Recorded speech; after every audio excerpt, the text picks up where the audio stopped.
This is the Paperback Warrior Podcast. Play the music, Eric.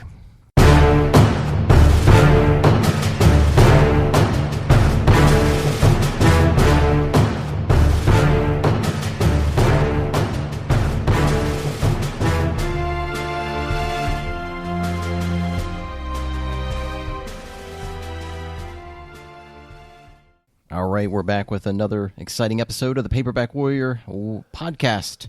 It's our first episode of March. It's episode number 33. And be sure to visit us at paperbackwarrior.com. Follow us on Facebook, Twitter, Instagram.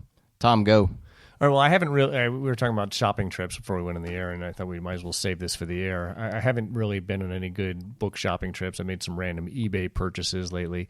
But you, sir, went up to Savannah, Georgia. Tell me about... And you bought some books there. You found a bookstore. Tell me about that. Yeah, I went up there with the family to visit a graveyard, and it was really nice. We wanted to bring a picnic basket, but it just seemed inappropriate to dine with the dead. People just dying to get in there? Yeah, that's right. But I ended up going to two bookstores up there. The first one was an antique mall called Picker Joe's, and they didn't have a lot, but I did find 4 survivalist paperbacks there that I needed for my run. And then get this, and I probably mentioned this to you on the Facebook group pages, but they had a complete set of Doc Savage paperbacks for $600. That's crazy. Yeah, $600. How many books were in the series?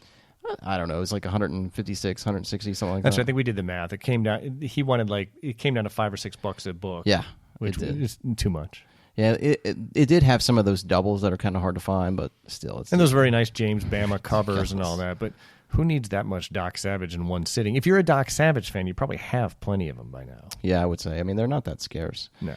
The second place I went to was this really tiny bookstore called Acme Sales, and they've been there since 1975, and it was really odd because the website said that they aren't open every Saturday, so I did my due diligence. I called ahead of time before leaving the house, and I left them a voicemail message saying, hey, I'm going to be in your area. I want to come by. I want to see what you have. And they never called me back. I don't know, it's like 2.5 hour drive up to Savannah. I never heard anything from them. I hit them late in the day, maybe at like 3 o'clock, 4 o'clock. So I wasn't hopeful, but lo and behold, the owner was there. And in the back of the store, Tom, is a lawnmower repair shop. So he does double duty. Makes total sense. I see the synergies there between used book selling and lawnmower repair. Yeah, so he does both. He was an extremely nice guy, middle-aged guy. I think he inherited the store from his dad. And it's mostly comic books and hardbacks. But what's really weird about this place is they have a lot of classic books there, right? But they're like modern printings of classic books. Like Treasure Island and stuff? Like Steinbeck, for example. Okay. You can go there and get 40 copies of the same Steinbeck book. I don't know if it's for like school or what it is, but it was the oddest thing. But anytime I go in places like that, I just go, hey, where's your Western section, and kind of start from there. So they had a decent Western paperback section, and I found 4 Fawcett Gold Medal Louis L'Amour books that were just beautiful covers. So I bought those. And I found a rare Harry Whittington novel, which you never see his stuff in the wild. It's a Western novel called High Fury. Oh, good. And I found an old Zane Grey paperback called Wyoming. I had a couple of Buchanan novels. And I got a crime-noir paperback called Big Man by Richard Marston, which is really Ed McBain. And we did who's really Evan Hunter, who's really Salvatore Lombino. Exactly. We did a whole podcast episode on this guy, so that's how I learned that he was Richard Marston. So it doesn't sound like it's worth my time to take a special trip, but if I'm blowing through Savannah, why not stop by type of thing? Is that how you assess it, or is it just not even worth it at all? At this point, no. There wouldn't be any reason for you to go in there now after I've raped and pillaged. Because you've bought everything worth buying. Yeah, you don't want sloppy seconds there. All right, fair enough. So that's your Savannah trip. Yeah. But that's it. What's going on with you? Okay, so I've been doing some unofficial and I must say unpaid consulting for that some of our listeners might find interesting. So many of you know Lee Goldberg. He got his start writing the 357 Vigilante series of men's adventure novels under the pseudonym of Ian Ludlow that have been reprinted as the Jury series under Lee's own name. He's also a best-selling mystery author. He had a successful series of mainstream mystery novels co-authored with Janet Ivanovich, and he's currently hyping his new book called Lost Hills that's just selling like 1 billion copies. He does very well commercially. His books are popular. He goes on book tours, and he's a real live author. Anyway, Lee owns and operates his own publishing imprint called Brash Books that does original novels as well as reprint books in the 1970s and 80s. like the Hard Man series by Ralph Dennis and the Bragg series by Jack Lynch. He also reprinted some Bill Kreider novels and many more. And as if this guy doesn't have enough happening, he's launched another publishing imprint that's probably even more up my alley called Cutting Edge Books. That's reprinting old crime paperbacks from the 1950s and 60s that have either fallen into public domain or books that he's able to do his homework and convince the author's estate to give him the rights to reprint. We're talking like Fawcett Gold Medal type stuff, Ace Doubles, and other paperbacks that are just sitting here rotting on my shelves are getting a second life thanks to this Cutting Edge Books. So I've been helping Lee identify the best books from that era to consider for reprints. These are books that we've reviewed on our blog that just happen to fit into this Cutting Edge brand. Remember that Steve Ashe series by James Howard that I couldn't shut up about a few months ago? The first book of the series is called I'll Get You Yet, and Lee has reprinted these books and made the series available on Kindle and soon to be on paperback on demand. In fact, the product description for I'll Get You Yet is just a reworking of the Paperback Warrior review that Lee asked me if he could use, and I said, yeah, no problem. James Howard wrote an ace double under the name of Lane Fisher called Fair Prey. It's F-A-R-E. Cutting Edge is reprinting it. The Johnny Maguire series by Richard Himmel that we talked about a couple weeks ago, that kind of romantic action novel called I'll Find You Yet. He's reprinting the Johnny Maguire series. I wasn't sure if I was allowed to talk about it, but take a look at this. You ever seen this series here? I'm handing this across to you. All right, these books. See who the author is. We've got a Robert Dietrich. Dietrich. Be My Victim, Angel Eyes, Murder on the Rocks, One for the Road. I think Steve Bentley is the character on one or more of those, his recurring character. Dietrich is Howard Hunt, the Watergate burglar. Oh, interesting. Yeah, so I had no idea. Yeah, so Lee got the rights to reprint a bunch of Robert Dietrich ones. And a whole bunch of other stuff in the pipeline from the 1950s that he's reprinting, some of which I'm not allowed to talk about. But it overlays quite nicely with the stuff that we already cover here at Paperback Warrior. And I've been giving him a heads up about some of our reviews that haven't come out on the website but are in the pipeline, because we got a big pipeline. So he can then acquire the rights to those books before our reviews are even printed and someone else gets the bright idea. Now, unfortunately, he can't reprint the old covers we love from these books because the rights to the art is a whole different thing from the rights to the novels. But the fact that these books that you and I have discovered from searching through used bookstores around America and then reviewing them here are being rescued from obscurity by Lee so modern readers can enjoy them, I think it's just awesome. So you can follow Cutting Edge Books on their website or just follow them on Facebook for real-time announcements of new releases. And I think you begin seeing a lot of the books that he's releasing are books that we've reviewed over the past few years on Paperback Warrior. Another reprint news involving Paperback Warrior, I reviewed a book in January 2019 called Tears Are for Angels by Paul Connolly. It was a Fawcett Gold Medal novel from 1952 written by New York Times columnist Tom Wicker under a pseudonym. Anyway, it was this great forgotten novel, and you should go back and read the review if you know what's good for you. The final paragraph of my review, and I feel weird reading my stuff, but the final paragraph is relevant. It says, Tears Are for Angels is really a quality work of forgotten noir fiction that hasn't been legally reprinted since its release 66 years ago. It would be a natural fit for a modern release at the hands of Stark House or Hard Case Crime. For the rest of us, it's just great reading. Recommended. Well, Eric, when Paperback Warrior talks, people listen. I love it. Stark House has just re-released the novel on their Blackgat imprint. Coincidence? You and I can run this town. I think not. I think we are tastemakers, and people should ignore us at their own peril. We are literary kingmakers, Eric. Oh, wow. You stayed up all night on that one, didn't you? I'm done beating my chest. What are you talking about this episode? Let's see what we have this episode. Today's feature. Tom, stop beating your chest.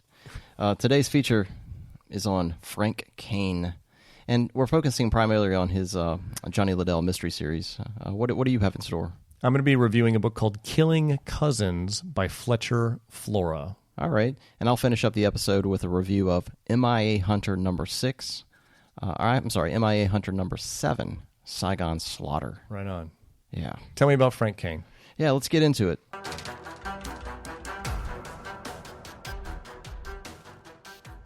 right, When we talk about authors with the last name Kane, it gets a little befuddled when we look at crime fiction. There's George Carl Sims, who authored a number of books and stories as Paul Kane, Kane, C-A-I-N. Many may remember his novel The Fast One. It was an early catalyst for the hard-boiled crime genre. There's also Henry Kane, spelled K-A-N-E. He was a mid-20th century crime-noir novelist who might be best known for the Peter Chambers series of private eye stories. And then there's our guy, Frank Kane, spelled K-A-N-E as well, the author we're talking about today. For the longest time, I had assumed Frank and Henry were brothers, but they aren't related in any way. Kane was a lifetime New Yorker. He was born in 1912, and he eventually became a full-time writer. Getting there was a little bit more difficult. He attended law school, but he later left to join the New York Press, and then he did various jobs with a public relations firm, and then he also did some other journalism stuff as well. But he eventually moved into doing full-length novels. He authored over 40 full-length books under his own name and also under the pseudonym of Frank Boyd. The short story list is really endless with Kane. He's been known to write for The Saint Detective, Manhunt, Private Eye, Pursuit, but his claim to fame is ultimately the Johnny-Liddel Private Eye series. The character of Liddell first appeared in a 1944 short story called Murder at Face Value, which was printed in Crack Detective. This led to a 29-book run of full-length novels starring the character. The first, which I just read a week or two ago, I think, was called About Face, and it was originally published in 1947. It was later retitled to The Fatal Foursome when Dell reprinted it.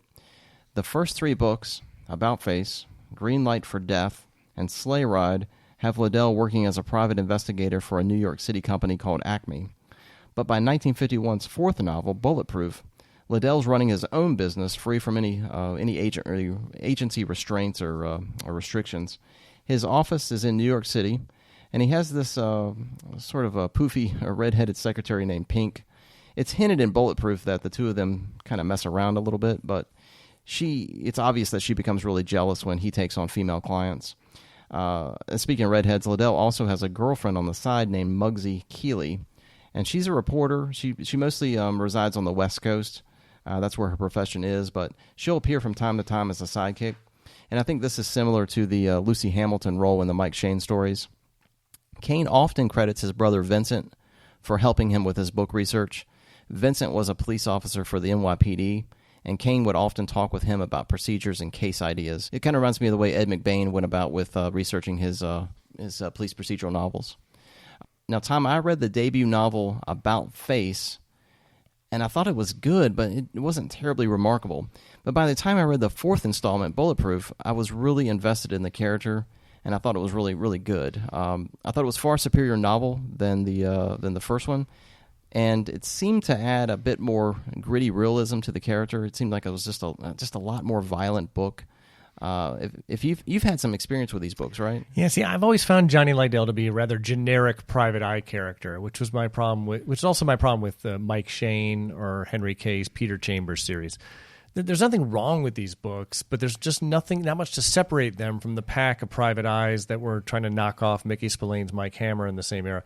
So I read and reviewed the fifth Johnny-Liddel book for our blog. The book was called Dead Weight from 1951, and it's got this beautiful cover. In fact, I got it blown up on the wall right over your right shoulder there. And it was about this mysterious package that Liddell was asked to store for a Chinese client. Right after he gets the package, the FBI comes over and seizes it. So Liddell goes to give the bad news to the Chinese client and finds that the guy has been murdered. It was kind of a cool setup, but then it got really bogged down in the ins and outs of Chinese organized crime in New York City with way too much granular detail. And so the book just wasn't worthy of its awesome cover art.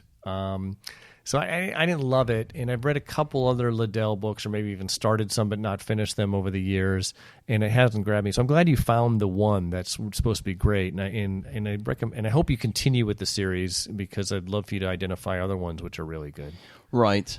Do you think that that's on par with like Shel Scott and Mike Shane? Do you think it's on that level? See, I don't really like the Shel Scott books. I think they're a little too wacky. I think it's totally on par with Mike Shane. I think. Okay. And again, there's nothing wrong with the Mike Shane novel. There's some very good ones in there, but most of them sort of wallow in mediocrity, in my opinion. It's just it's kind of like a generic private eye character that people can like slot their mysteries into. Yeah, fair enough. So 29 books in this series from 1947 to 1967, and I hear the quality really dwindles as the series goes on. There are 2 short story collections featuring the character. One is called Stack to Deck, and the other is called Johnny-Liddell's Morgue. Kane's first full-length novel outside of the Liddell series was 1960's Key Witness, which I hear is great. It was adapted for a movie as well, and I think Dennis Hopper was in it.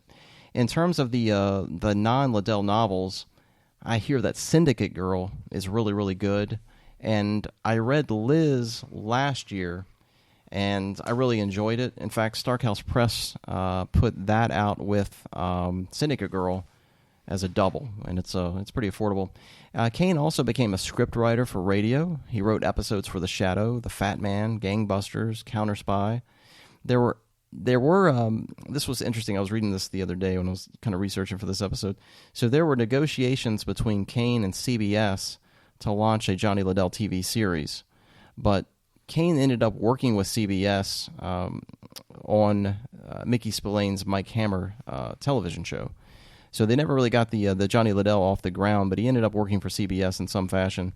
Rumor is that many of the Hammer scripts were just adaptations of the Liddell stories. I believe it. Yeah, and we're talking about the original show, not the Stacy Keach one from the 80s. Supposedly one of the best of the series is The Morning After, and it plays into Kane's script writing.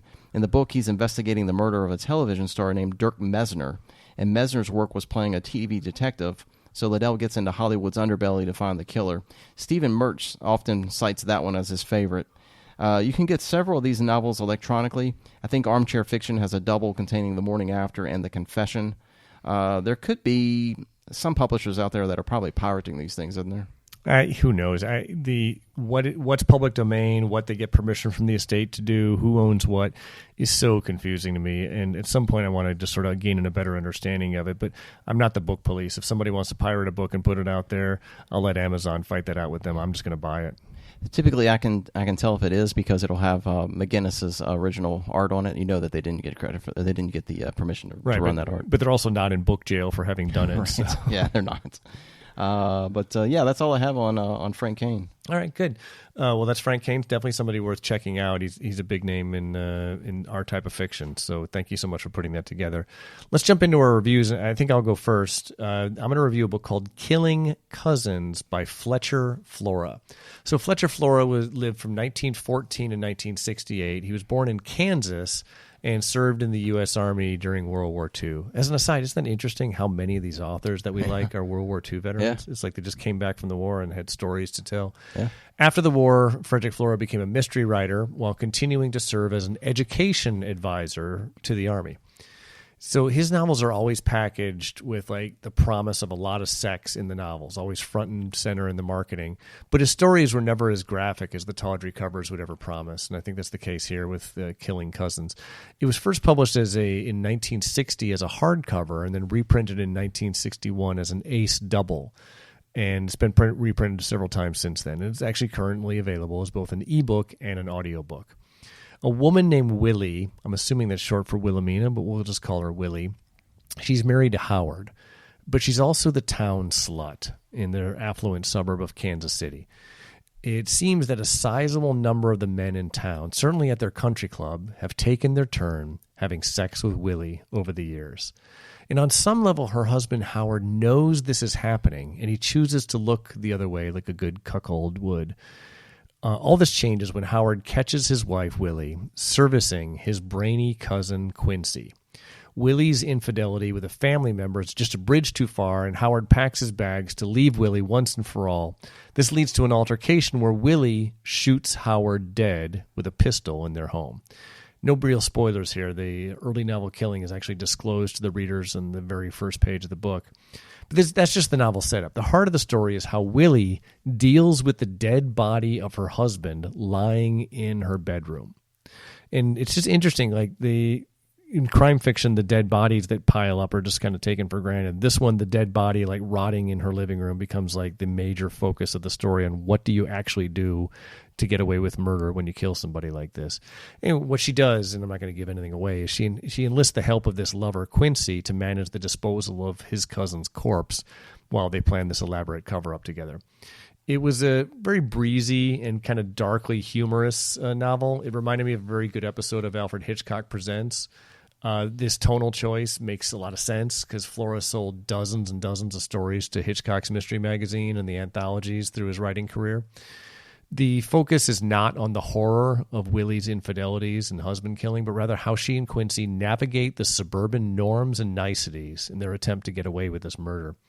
I really enjoyed the hell out of this short novel, and you probably will too, with 3 important caveats. First, you got to understand that every character in this novel is super reprehensible. There's no hero to really get behind or cheer for. Second, it's really not an action-packed novel. I know we try to cover action-adventure novels as much as we can. This is more like a chess match between the protagonists and their obstacles. And lastly, it's a crime novel, not a mystery. There's no twists. There are twists and surprises along the way, but there's nothing for the reader to solve. It's not like there's clues leading up to the solution because you know darn well who killed the guy because it happens in the first chapter of the book. None of these issues actually detracted from my enjoyment of the book, but you should know what you're getting. So the book, again, is Killing Cousins by Fletcher Flora. Again, it's available as an ebook, as the Ace Double, which is what I got. It's also available as an audiobook. And I definitely recommend it. It was an excellent book. So, Eric, you got a review to do. All right, so just like last week, I'm going to do some more bullet-belted, barrel-chested heroes to get a little bit of separation from the crime fiction that dominates our show for the most part. My review is for the 7th entry in the M.I. Hunter series, and this one's called Saigon Slaughter. And it was written by Stephen Mertz and a guy named Joe R. Lansdale. And it's written as Jack Buchanan. Was released by Jove in 1987. This series ran for 16 installments throughout the 1980s with a revolving blend of authors that collaborated with Stephen Mertz. These books are available as reprints today as well, and they're pretty affordable. You can get them digitally or physically, I believe. The first 6 books were really basic, but still a lot of fun. Mark Stone is the key hero. He's a former Vietnam vet, and he's a former POW himself. He's obsessed with finding prisoners of war in Southeast Asia, and he uses his skills to command his 3-man team. The other members are Hog Wiley, a big Texan who loves drinking, fighting, and screwing, and a former British SS guy named Terrence Laughlin. He's the explosives guy. He's always got this funny, humorous sort of feud going with Hog Wiley throughout each book. It's really a good addition to the book. The team is on the wanted list by the CIA, the KGB, the FBI, because they're ultimately just doing a lot of naughty things, according to the government. But after 6 books, the 7th novel begins a new story idea for the series. The setup is about the same as usual. The team wants to rescue 3 American soldiers being held in a Saigon prison. Vietnam is, of course, refusing to admit they still have these prisoners and have agreed to an international summit with a U.S. senator named Harler, which is actually going to take place in Saigon. So Stone hopes to free the 3 prisoners and actually bring them to the summit as proof that U.S. prisoners are still being held in Vietnam. So the break-in and the break-out is sort of par for the course for the series. Typically the team will scout out the location, break in, rescue the prisoners, and then try to fight their way out.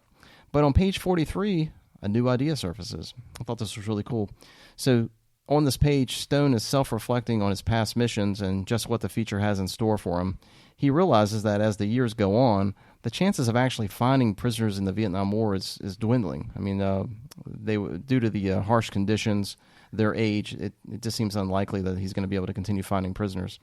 So Mertz must have been thinking the same thing, and maybe he was thinking about how Pendleton and Gold Eagle transitioned Bolin from this wanted mob buster guy to a government agent fighting international crime. So this is a push into that direction. So after this novel, the team becomes more of a mercenary force, and they're fighting drug cartels, terrorism, and freeing prisoners that aren't necessarily victims of the Vietnam War. In fact, the book after this one is called Escape from Nicaragua, and it features Stone and the crew receiving a clean slate from the U.S. government in exchange for accepting assignments. In that book, they free 2 CIA operatives from a Nicaraguan prison. It's a cool idea, and it definitely changes the scope of the series. But Saigon Slaughter is a worthwhile read and contains a lot of the same elements that made the first 6 books so much fun. Breaking into the prison, navigating the escape routes, and also using Cambodian and Vietnamese guerrillas as allies. It seems like in each book they either have a female or a male addition to the team that most of the time will get killed or has some sort of like a romantic fling with Stone. I will say that the title shouldn't be confused with the Black Eagle series from Zebra. Unfortunately, they also have a Saigon Slaughter installment in their series too. But anyway, this is MIA Hunter number 7, Saigon Slaughter, by Stephen Mertz and Joe R. Lansdale. And man, it's a blast. Okay, so a couple questions. Yeah, go ahead. The MIA Hunter series at some point changed their name to Stone MIA Hunter. Is that correct? They do, and it's interesting because halfway through the series, there's an unnumbered book just called Stone. And it's two novels put into one. I'm not sure why this happened, and I can't remember who the author is that wrote it.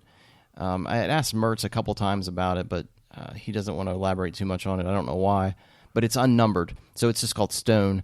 And then by book number 8, it just becomes Stone. Okay, but Stone is the main character throughout the entire series from the first book to the last one. Mark Stone, yep. Right, and so the question then is, why didn't you mention who the incredibly handsome cover model is, on Stone, MIA Hunter, Saigon Slaughter? Yeah, so we talked, I think it was last episode, about Jason Savas, a popular model of 80s and 90s action-adventure novels.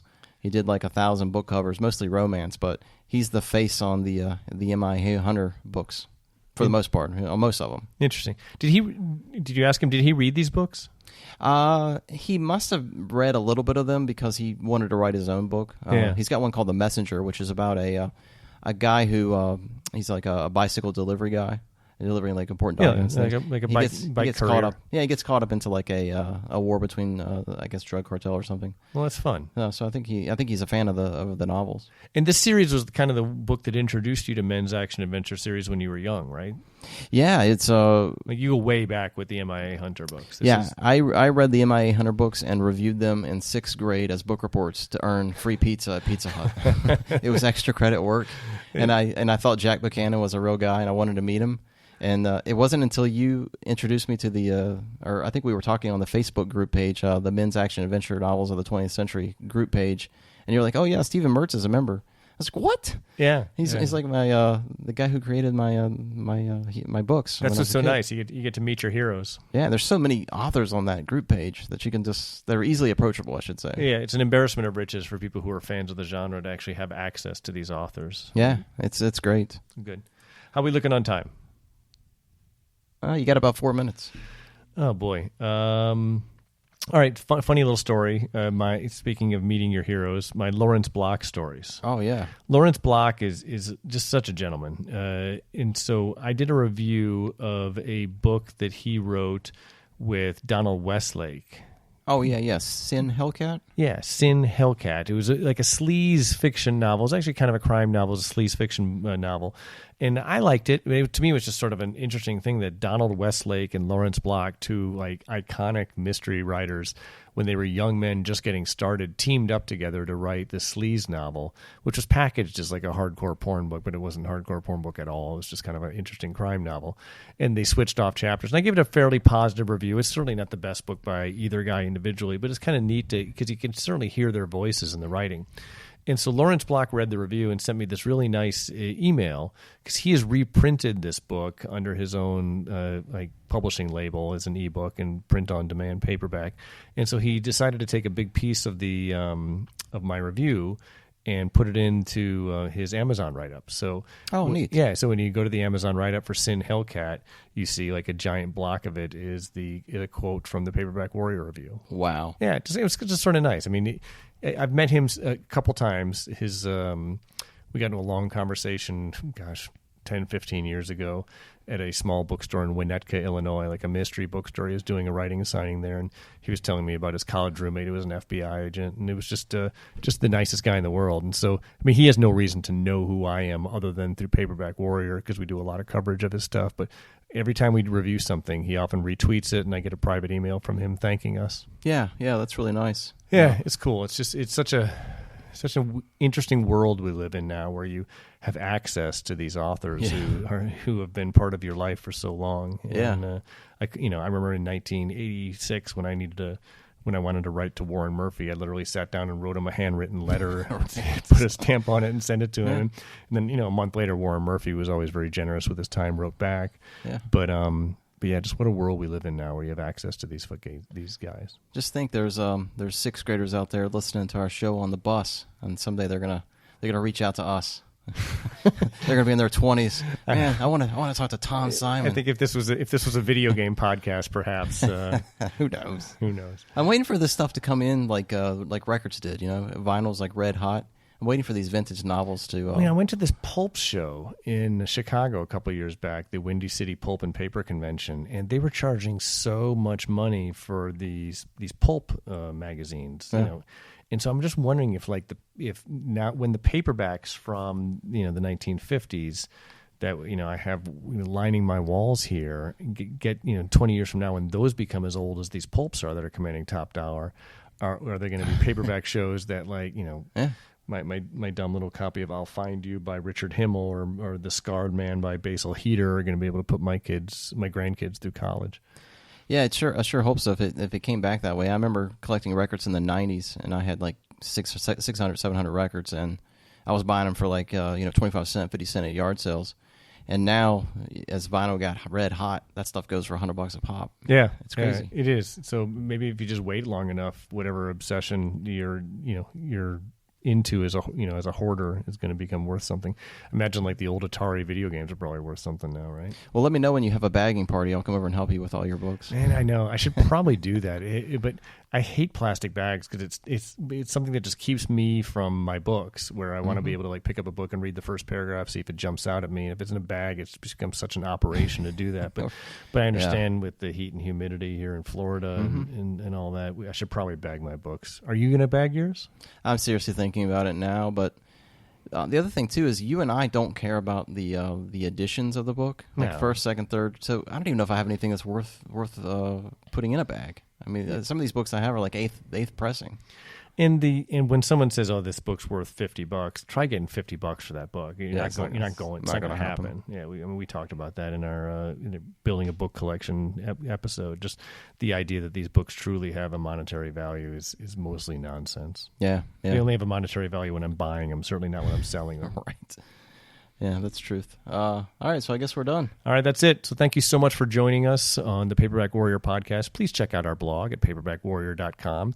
If you could find it in your heart to write a review on iTunes or anywhere else, do that. If you want to retweet or repost one of our Facebook postings to let your friends know what we're doing here, we would greatly appreciate it. We're doing something that we think has value, and we'd like to grow it, and we'd like to grow it with your help. So that's all we got. We will see you next week on the next Paperback Warrior podcast. Bye-bye now. Be cool.